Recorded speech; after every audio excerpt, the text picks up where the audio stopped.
Hanggang sa labas ng Senado, mataas ang tensyon. Dahil naman sa pagtitipon ng mga taga-suporta at kritiko ni Senador Bato de la Rosa. Nakatutok doon live si Chino Gaston. Chino?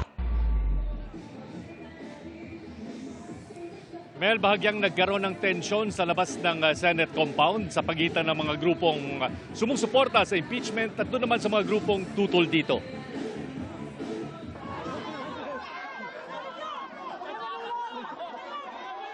Nagkatapat sa labas ng Senate gate ang mga taga-suporta ni Senador Bato de la Rosa at Vice President Sara Duterte at mga grupo namang nananawagan ng impeachment ng bise at pag-aresto sa senador.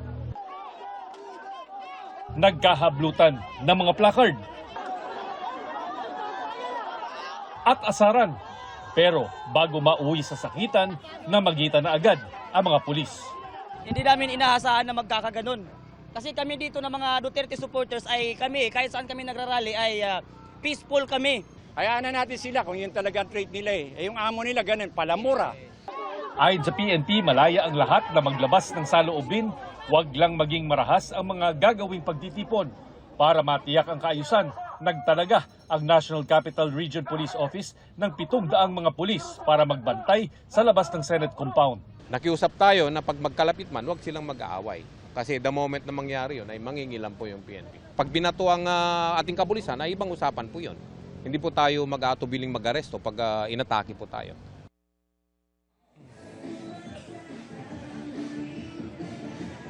Mel, hanggang sa mga sandaling ito ay patuloy na nagbabantay ang dalawang grupo dito sa labas ng Senate Gate.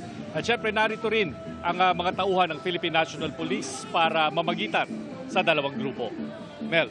Maraming salamat sa iyo, Chino Gaston.